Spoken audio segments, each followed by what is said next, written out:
I arrived about 11, 10:30, and it has been quite a while since I was here. I used to come about every other year for, I don't know how long, and I must confess that as I walked across the familiar old trail from over at the hotel this way, I thought about many of the men of God that I had known through these years and who are now with the Lord.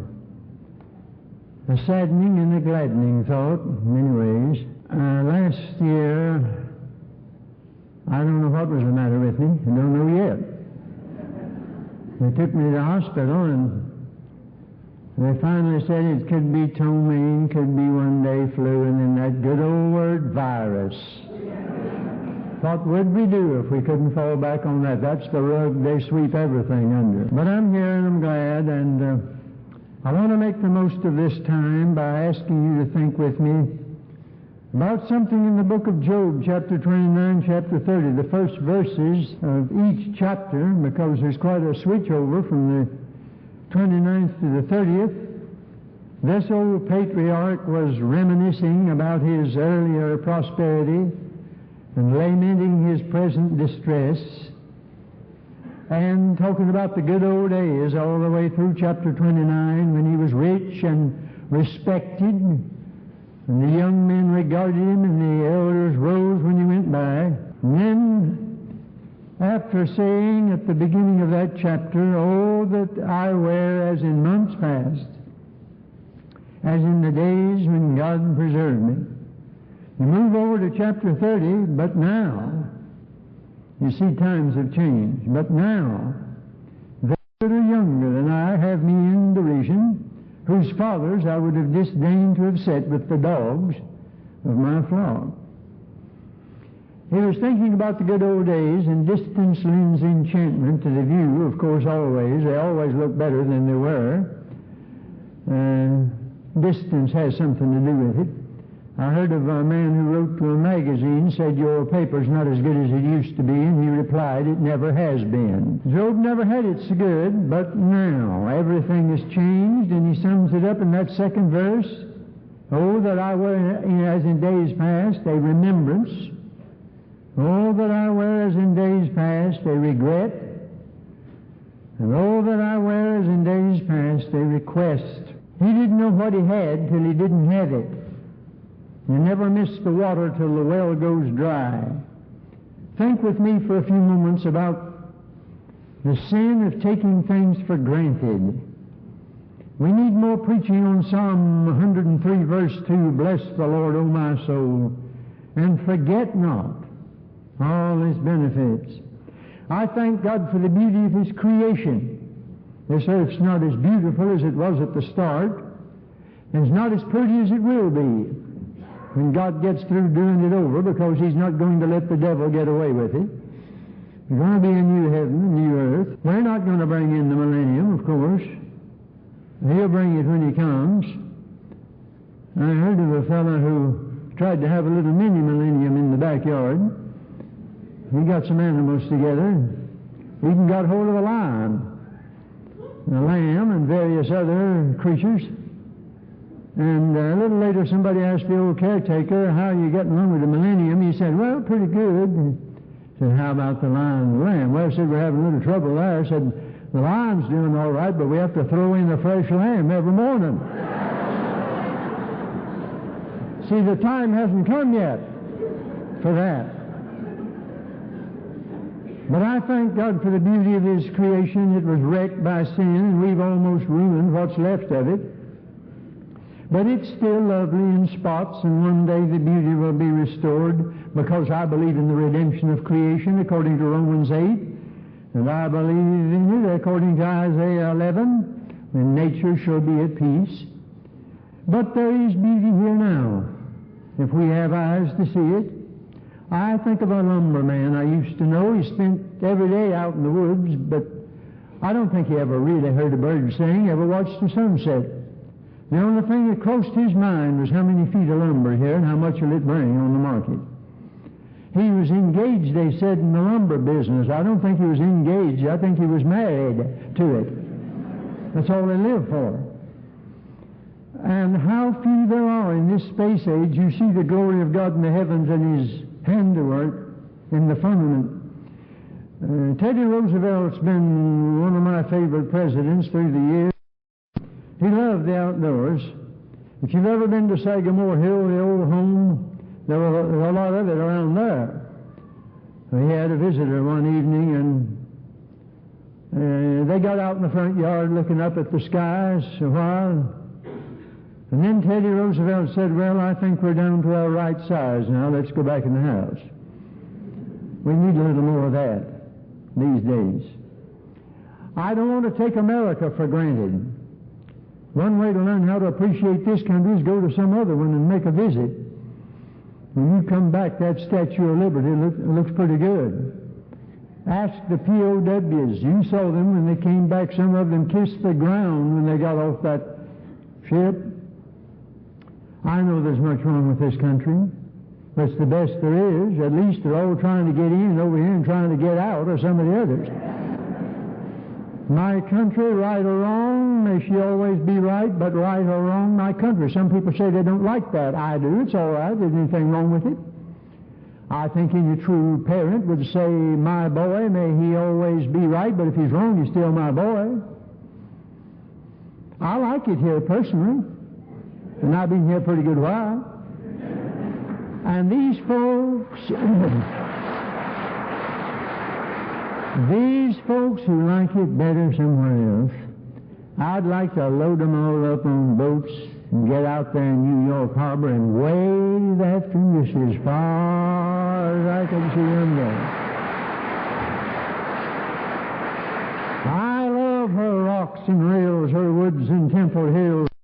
My heart with rapture fills and thrills with that above. Gerald Johnson, the columnist, said, what we need is not a flatterer who tells the American citizen what a wonderful thing he is, what a wonderful thing it is to be an American. What we need is a challenger who will tell him what a difficult and dangerous thing it is to be an American, for the American doctrine was devised by brave men for brave men. If all we've got left today is to tell the world that America is a place of 2 chickens in every pot and 3 cars in every garage and a fairyland of plastics and gadgets and deep freezers and giveaway shows with every other hand stuck out toward Washington for a handout, if that's all we've got, we're out of bait. We've got more than that. We ought to tell what it really means to be an American and the price our forefathers paid in blood and sweat and tears to make this the land of the free and the home of the brave. George Washington and his foot-sore soldiers did not stain the snows of Valley Forge with blood to create a politician's paradise over here. And Abe Lincoln didn't walk the floor night after night there in the White House just to pass away the time. Every young American is a foreigner here to live from somewhere, and you ought to learn that it costs a plenty to purchase this freedom, and it may cost more to keep it. And this is no time to despise our American birthright and make light of our liberties. It's about the only spot where you have any liberty anymore. Anyway, I want to thank God this afternoon for the ability to see and enjoy some of God's blessings. If you had never seen sky and grass and trees, and one day your eyes were opened, you'd never take sight for granted. If all your life you've never heard the song of a bird or the voice of a friend, one day your ears were unstopped, hearing would never be a matter of course. And if you've lain flat on your back in the hospital for weeks and weeks, well, I remember 18 years ago I was knocked out for 5 months, and I sat in my room and envied anybody able to walk down the street. What I would give for just one little stroll, and I had taken all that for granted. I spent 6 months in 1973 in a hospital at the bedside of a dying wife, listening to the groans of others sick and dying. That'll cure anybody of taking health for granted. And lesser benefits like sleep. You never appreciate a thing like sleep until you can't. You go to bed and go to sleep. That's just one of those things that you don't think about until you cannot.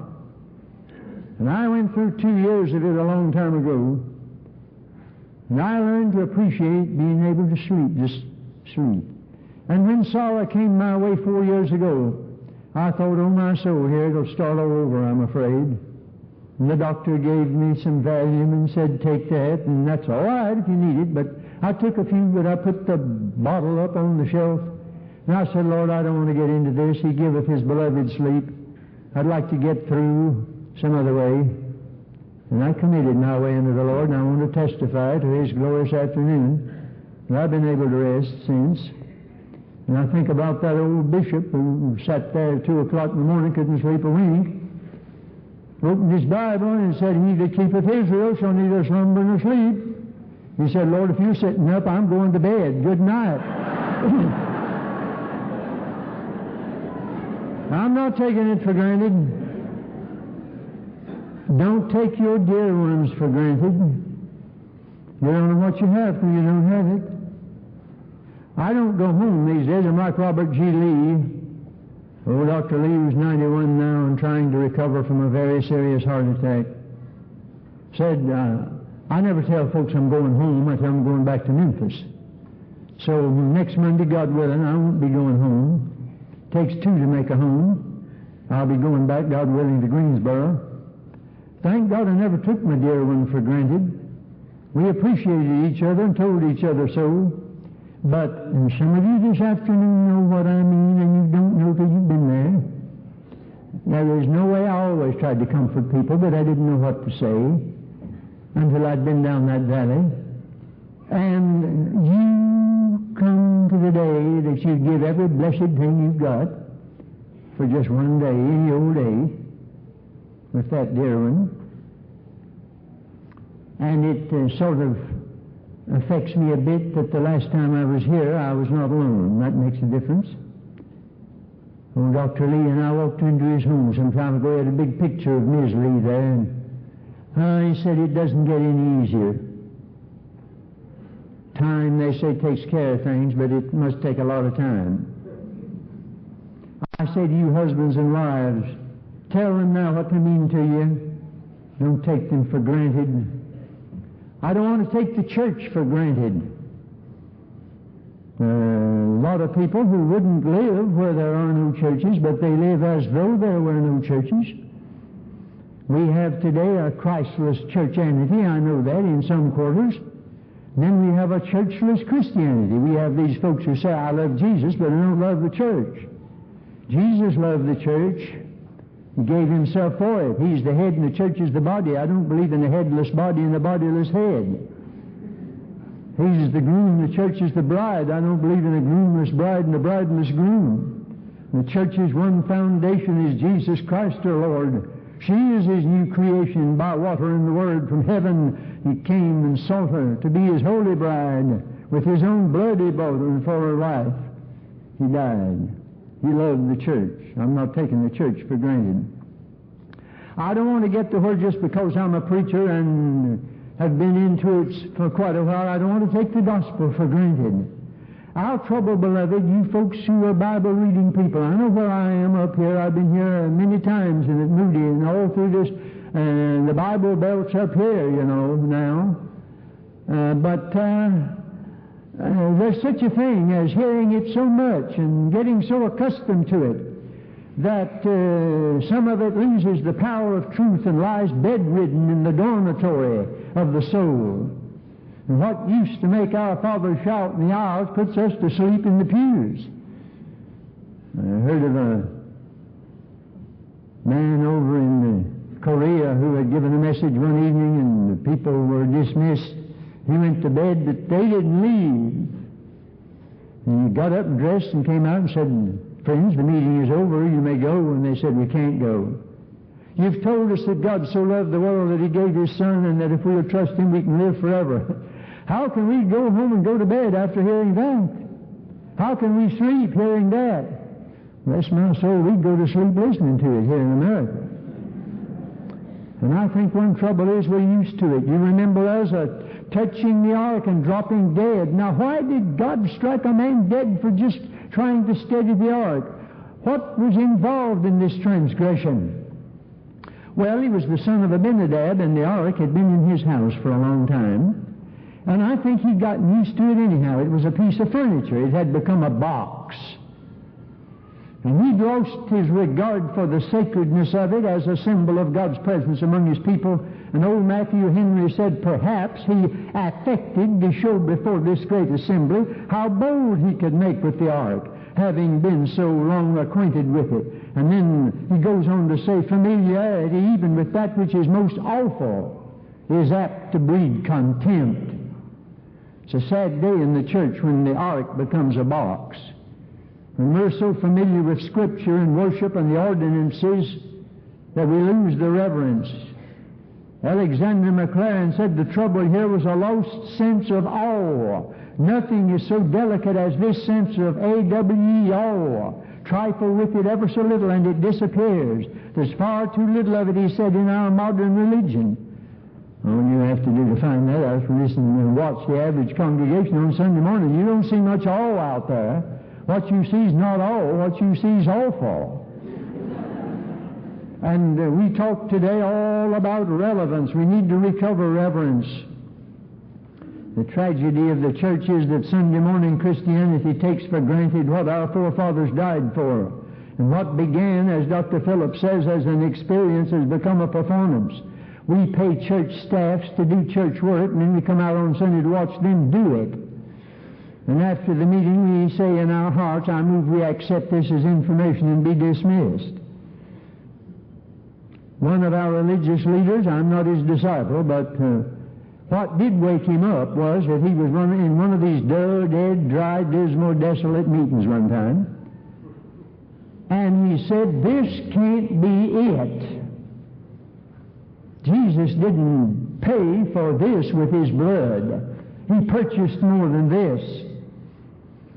He just couldn't stand to see a smug congregation take the gospel for granted. And that's what bothered Joel. Blow the trumpet in Zion, sanctify, fast, call a solemn assembly, gather the people, sanctify the congregation, assemble the elders, gather the children and those that suck the breast, let the bridegroom go forth in his chamber and the bride out of her closet. This is not a youth revival. This is everybody's revival. Let the priests, the ministers of the Lord, weep between the porch and the altar, and let them say, spare thy people, O Lord, and give not thine heritage to reproach, that the heathen should use a byword against them.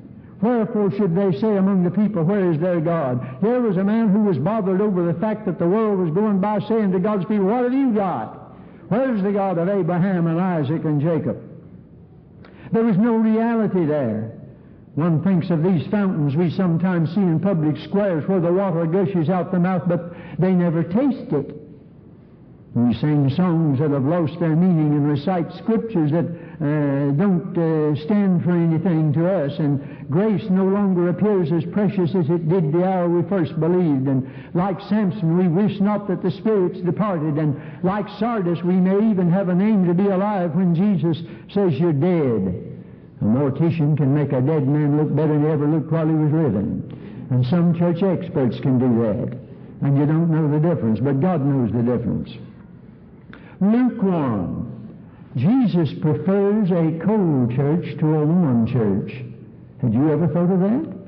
I'd rather you be cold or zealous, boiling, but not lukewarm. Donald Ray Barnhouse used to say the trouble with this lukewarm business is that if you're cold, you may get so cold you'll hunt a fire. But if you're lukewarm, you're comfortable. And that's the besetting sin of the saints today. We are comfortable. Revivals don't start with comfortable people. A warm church is nauseating to my Lord. I'm about to spew you out of my mouth. One of our biggest problems is a block of middle-aged older church members settled on their lees who need to be emptied from vessel to vessel. Fallow ground that resents the plow and wears across the face almost what sometimes we say on motel room doors, please do not disturb. The Wesleyan revival broke all that up in its day because one man had an encounter with Jesus Christ. It's been that way down through the years. The Welsh revival did it. Athletic events sort of played out. Nobody went to them. Nobody was up preaching against athletics or sports. That wasn't the point. Jesus Christ had become so wonderful that everybody wanted to hear about Him. Even cultural events were neglected. Now, I don't say that ought to go on all the time, but I do say it'd be a blessed thing, and I think we're going to have that sort today. The pendulum may swing too far in the eyes of some before it ever regains equilibrium. I'm not taking Jesus Christ for granted. And when Jesus is important enough, you'll be at church. I found that out here at Founders Week in this miserable weather last winter. I found it out in Fort Worth, where I just preached to between 8,000 and 10,000 Southern Baptist preachers. And there they were in that wretched weather. Had come out of it in New Mexico. And I said, people go where they want to go. And any kind of weather is church-going weather if you want to go. And that's all there is to it. That's it. My old daddy out there in that little old country church, the weather was bad sometimes, and he felt badly sometimes, and the preaching was poor sometimes, but always he was there, and he would go up to light that wood-burning stove on a cold winter morning, and even in the summertime then the saints were beginning to depart, but not like they do today. A.W. Tozer used to say that God's army is the only army on the face of the earth that takes a 3-month furlough in the middle of a war.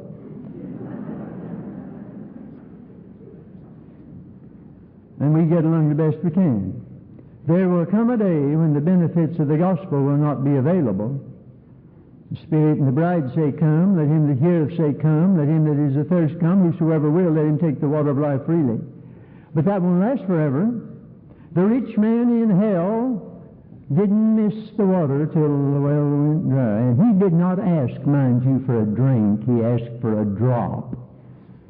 Let him tip his finger in water and put it on my tongue.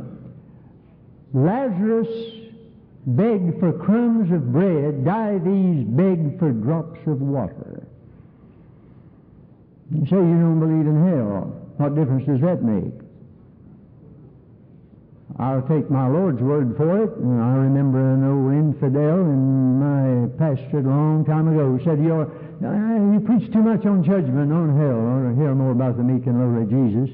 What he didn't know was that most of the information I have about hell I got from the meek and lowly Jesus. He saw the future abode of the wicked as an endless horror beyond the great gulf forever fixed. He took the last verse of Isaiah and the garbage heap outside Jerusalem and mixed them into an awful picture of a time and a place where the worm does not die and the fire is not quenched. I wish I didn't have to believe that a lot of people are going to that place, but my Lord says it, and he painted the most lurid picture of anybody in the Bible. I don't want to take salvation for granted. I don't know how many years it's been since any father or mother has come up to me and said, my boy, my girl is lost. They used to say it. I don't hear it anymore. And yet that's the kind of folks Jesus came to seek and to save. Lost. You don't hear it. Well, Johnny's a good boy. So was the rich young ruler. He was a good boy, but he wasn't God's boy. Men once feared the judgment. It was grace that taught my heart to fear. And grace my fears relieved. No wonder that grace appeared precious the hour that I first believed. We're not told to celebrate the birth of Christ, but to memorialize his death. If he hadn't died, his birth wouldn't have meant anything. He lived to die, and he died to live.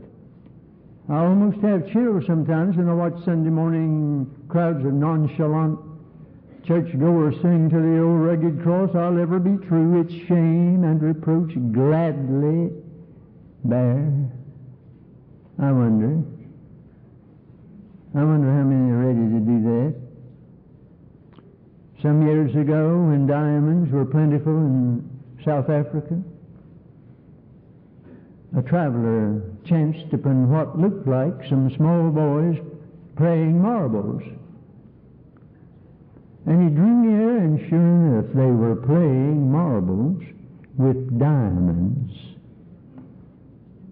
because they were plentiful.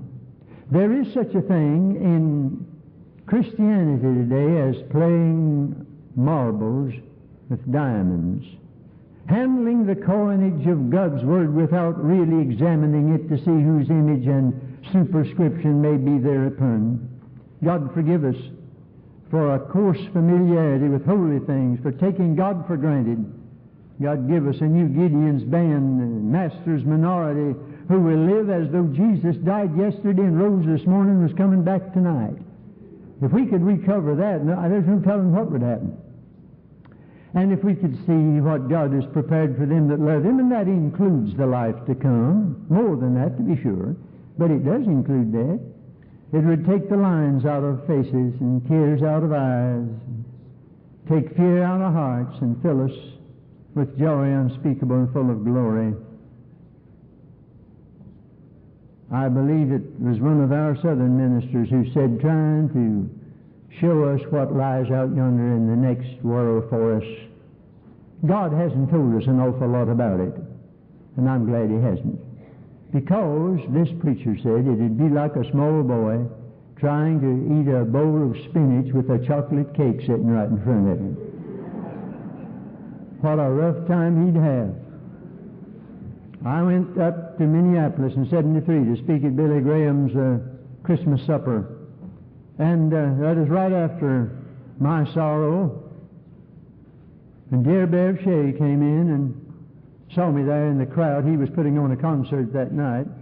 Came over to me and gave me a hug. And then went up and sang. And now he can sing it with a new appreciation. If we could see beyond today as God can see, if all the clouds should roll away and the shadows flee, or present griefs we wouldn't fret, each sorrow we'd soon forget, for many joys are waiting yet for you and me. I hope this week will help us all to remember some things that we are in danger of taking for granted, and above all, to know how to sing afresh, King of my life, I crown Thee now. Thine shall the glory be, lest I forget Thy thorn crown the brow. Lead me to Calvary, lest I forget Gethsemane, lest I forget Thine agony, lest I forget Thy love to me.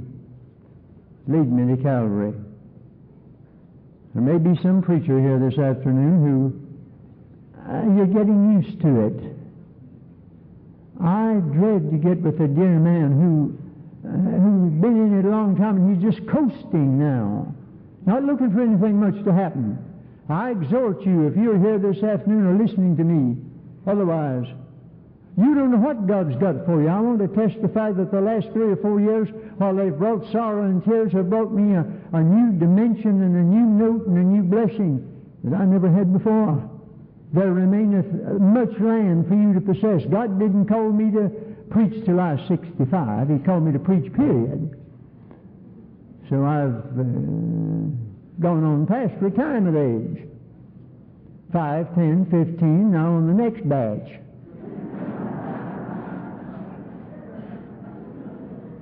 And brother, I don't want to get used to being a Christian. And I don't want to get used to being a preacher. And I don't want to get used to what I'm talking about, this message. I can't do it as well as some of them can, but I want to do it the best that I can. I'm going to keep it up by the grace of God as long until they have to build a ramp to get me into the pulpit if necessary. And I hear a lot in response from a statement like this: if you're a little down as a young or older preacher or Christian, you may have the next chapter may be the best, so forget not all His benefits and be prepared for some more. God bless you.